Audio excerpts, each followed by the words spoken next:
할렐루야.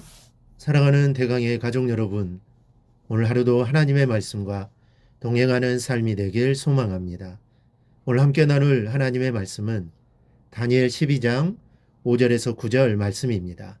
나 다니엘이 본즉 다른 두 사람이 있어 하나는 강 이쪽 언덕에 섰고 하나는 강 저쪽 언덕에 섰더니 그 중에 하나가 세마포 옷을 입은 자 곧 강물 이쪽에 있는 자에게 이르되 이 놀라운 일의 끝이 어느 때까지냐 하더라.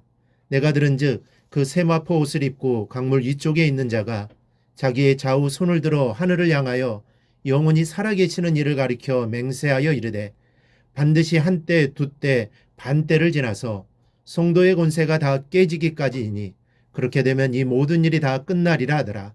내가 듣고도 깨닫지 못하니라. 내가 이르되 내 주여 이 모든 일의 결국이 어떠하겠나이까 하니 그가 이르되 다니엘아 갈지어다. 이 말은 마지막 때까지 간수하고 봉함할 것임이니라. 아멘. 오늘 본문은 이 다니엘이 받은 최후의 예언입니다. 이 요한계시록도 그렇고 다니엘서 12장의 예언은 인간이 함부로 해석할 수 없는 마지막 때의 예언입니다. 그런데 우리가 정말로 조심해야 할 것은 이와 같은 예언에는 숫자를 비롯한 이 난해한 표현들이 나오는데 이것을 억지로 해석해서는 안 된다는 것입니다. 이 종말에 대한 예언은 상당 부분은 베일에 가려져 있습니다. 그러면 하나님께서 왜 종말에 대한 예언에 대하여 상당 부분 베일에 가려놓은 것일까요?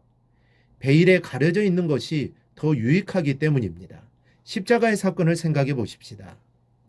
십자가 사건에 대해서 하나님은 완전히 공개하셨습니다.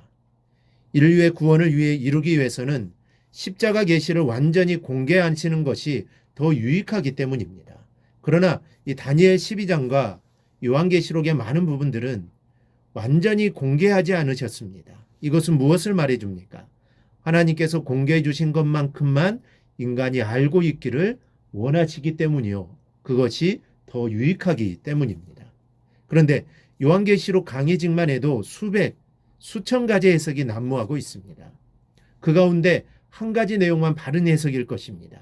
아니 어쩌면 그 하나마저도 정확한 해석이 아닐 확률이 있습니다. 그럼에도 불구하고 종말에 대한 해석을 함부로 하는 것을 보면 참으로 무모한 짓을 하고 있다는 생각이 듭니다.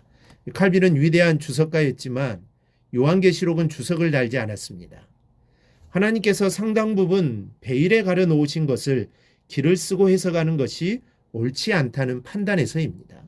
오늘 본문에서도 다니엘 선자는 자신이 받은 계시의 뜻을 모두 알지 못했다는 사실을 기억하시기 바랍니다. 그가 본 계시는 이렇습니다. 5절에 보면 두 천사가 강에 나옵니다. 강을 사이에 두고 두 천사는 이쪽과 저쪽 건너편에 마주 서 있습니다. 그리고 6절에는 세마포 옷을 입은 자로 나오는데 그분은 예수 그리스도시라고 학자들은 말합니다. 그분이 강물 위에 있었다고 했습니다. 강 언덕에 서 있던 천사 하나가 강물 위에 계신 그리스도께 질문을 했습니다.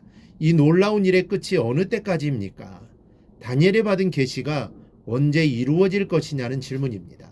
이 질문에 그리스도께서는 자기의 좌우손을 들어 하늘을 향하여 영원히 살아계시는 이를 가리켜 맹세하여 이르되 그랬습니다.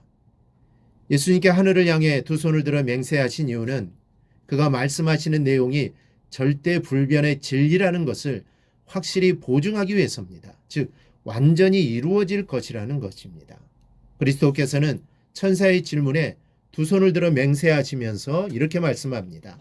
반드시 한때, 두때, 반때를 지나서 성도의 권세가 다 깨지기까지니 그렇게 되면 이 모든 일이 다 끝나리라. 여기서 한때, 두때, 반때는 수치로 표현하면 1, 2, 또 2분의 1이므로 3.5가 됩니다.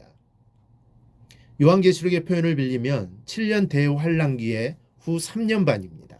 그런데 이에 더하여 인자께서는 이 3년 반이 지나서 성도의 권세가 다 깨어지기까지라는 말씀을 더합니다. 이 말이 의미하는 바는 너무나도 분명합니다. 즉 악의 세력의 전면적인 파상 공세로 인해 그날에 이르면 성도의 권세가 다 깨지는 그야말로 악의 세력에 의해 하나님의 백성들이 아예 끝장난 것처럼 보이는 시기가 이를 것이란 이야기입니다. 그날이 이르면 악의 세력들은 아마도 쾌제를 부르고 승전가를 부를 겁니다. 여러분, 이러한 일들이 이루어진다고 생각해 보십시오. 의로운 삶을 살았던 자들, 믿음을 지키며 끝내 싸운 자들에게 얼마나 커다란 절망감을 안겨주겠습니까? 하지만 인자고 성자 하나님께서는 이에 대해 궁극적으로 한 가지를 더 말씀하십니다. 17절 끝부분인데요. 그렇게 되면 이 모든 일이 다 끝나리라. 무슨 말입니까? 악의 세력과 권세 그들의 승리가 절정에 이르렀다고 여겨질 때가 역설적으로 그들의 끝이 된다는 것입니다.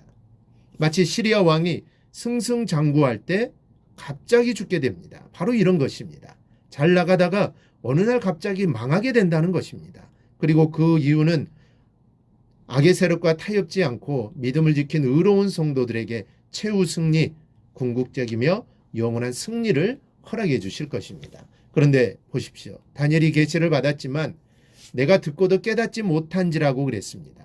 다니엘은 이 계시의 뜻을 다 알 수가 없었습니다. 그래서 다니엘은 다시 물었습니다. 내 주여, 이 모든 일의 결국은 어떠하겠나이까? 좀 더 자세한 뜻을 알고자 이렇게 물었을 때 주님이 이렇게 말씀하십니다. 다니엘아, 갈지어다. 그냥 가라는 것입니다. 네가 알아야 할 것은 충분히 알았으니 그냥 돌아가서 이 말은 마지막 때까지 간수하고 봉함하라고 말씀합니다. 아무도 보지 못하도록 봉해두라는 것입니다. 여러분, 종말에 관한 예언은 하나님이 깨닫게 해주시는 것만큼만 알면 됩니다. 굳이 땅굴 파듯이 파헤치려다가 잘못해서 가요 나도 죽고 남도 죽이는 일이 벌어지면 안 될 것입니다. 종말론자들 치고 제대로 된 사람들이 없습니다. 다 잘못 해석했기 때문입니다. 물론 우리는 하나님을 경외하는 자로 하나님의 뜻을 바로 알고 그 말씀의 의미를 더 깊이 이해하고자 힘써야 합니다. 그러나 우리는 한계를 지닌 인간이며 시대와 장소를 초월하여 말씀하시는 하나님의 말씀을 다 알 수 없음을 또한 인정해야 합니다. 그것이 성경을 진정 하나님 말씀으로 받는 겸손한 태도입니다. 그러므로 우리는 성경께서 깨닫게 하시는 대로 주시는 은혜대로 소중하게 받아 영혼을 더욱 윤택하게 해야 합니다. 이러한 은혜가 우리 모두에게 있기를 주님의 이름으로 축원합니다. 오늘 묵상한 말씀을 굳게 잡고 삶으로 실천하며 살아내는 대강의 모든 성도들이 되기를 축복합니다.